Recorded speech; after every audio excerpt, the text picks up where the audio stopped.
Bonjour, ici Laurie Cotineau-Ouimet. Nous sommes présentement à l'île des Moulins, un patrimoine culturel qui fut conservé après avoir été menacé de rasage lors de l'Expo 67 et qui fut préservé par la population. Pour nous parler de l'histoire de ces moulins, nous allons rencontrer Claude Blouin, le président de la Société d'histoire de la région de Terrebonne, Simon Boudrouin, coordonnateur à l'animation et au patrimoine, et Carole Bouffard, la responsable de la bibliothèque de l'île des Moulins, qui vont nous parler des attraits touristiques des moulins ainsi que de leur histoire. C'est le comte Dupré qui a construit le premier moulin, mais pas à l'île. Il a construit ça sur la côte de Terrebonne, à la hauteur des lignes de haute tension d'Hydro-Québec, puis de l'usine de filtration.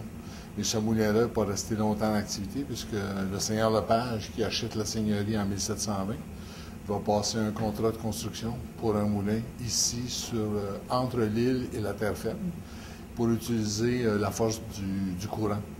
Et ce premier moulin-là va se développer progressivement à partir de 1721 jusqu'à l'achat de la seigneurie vers 1800 par les seigneurs anglais. C'est en 1985 que la bibliothèque a occupé l'emplacement ici des Moulins. Ils ont ouvert au public le 22 septembre au 3e étage du centre civique qui était l'ancien collège Saint-Louis au sud de la rue Saint-Pierre. Il y a eu aussi, lorsque la bibliothèque municipale a été fondée officiellement, ça a été le 23 avril 1962. La bibliothèque a déménagé dans un nouvel établissement situé sur la rue Sainte-Marie, au-dessus de la caserne des pompiers, puis par la suite à l'ancien bureau de poste en 1971, pour enfin occuper le site historique de l'île des Moulins en 1985. Le seigneur Masson achète la seigneurie en 1832, si ma mémoire est fidèle, et cet achat-là va entraîner la reconstruction du moulin à farine, la reconstruction du moulin à acier ou réparation.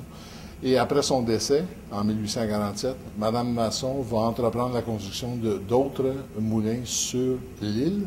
Alors, ce qui n'est pas tout à fait un moulin, mais le bureau seigneurial, et le moulin dans lequel on se situe, qui va être construit vers 1850.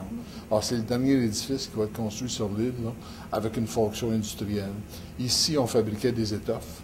C'était davantage un moulin à carder, fouler et à tisser que les autres moulins qui étaient pour la farine. Alors, le moulin à farine et le moulin à scie ont été modifiés. C'est-à-dire qu'on a protégé la coquille des bâtiments, donc la construction de pierre.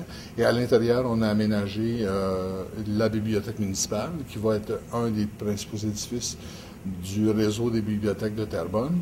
Et le bureau seigneurial sert aujourd'hui d'édifice. Le rez-de-chaussée est utilisé pour des expositions permanentes et l'étage est utilisé à des fins administratives. Et le moulin ici, dans lequel on est, le moulin neuf, lui est utilisé comme aussi un centre d'exposition.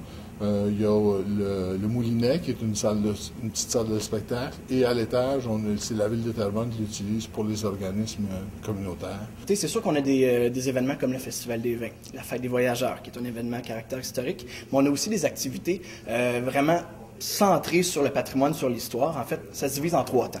On a des expositions, des animations et des produits éducatifs. En fait, des expositions, on a 2 nouvelles expositions qui vont se dérouler cette année. On a Récit d'une seigneurie qui est née l'an passé, mais on récidive avec cette exposition permanente-là cet été. C'est une exposition sur le régime seigneurial qui a lieu au bureau seigneurial. Et on a aussi, à la Maison Belle-Île, qui est un monument historique dans le Vieux-Terrebonne, on va avoir une exposition sur l'étendue incroyable de l'histoire de Terrebonne. En fait, ça s'intitule « Il était une fois Terrebonne ». À travers tout ça, on a aussi des animations. Par exemple, on est en train de monter un spectacle sur l'incendie de 1922. Donc, c'est du théâtre participatif. Donc, les gens sont appelés à être visiteurs, mais aussi acteurs dans ce théâtre-là. Et à travers tout ça, on a aussi d'autres activités comme des visites guidées. Mais c'est pas des visites guidées traditionnelles. On essaie d'adapter nos produits à la clientèle. Donc, c'est des activités dont vous êtes le héros. On a des activités sur les phénomènes surnaturels qui se sont déroulés à l'île des Moulins. Il mérite d'être conservé parce que l'île des Moulins va être le point de départ de tout le développement de Terrebonne, du petit hameau que ça va être au début, ensuite de ça, le village, le bourg et la ville qu'on connaît aujourd'hui. Alors, sans les moulins, il n'y aurait pas Terrebonne. Si les moulins avaient été restés un peu plus haut sur la rivière, le village, ou en tout cas ce qui est aujourd'hui un village, ne sera probablement pas développé comme c'est arrivé du côté de Lachenay. Le village va arriver beaucoup plus tard, puis il va être au centre de la seigneurie, puis ça va rester un petit hameau.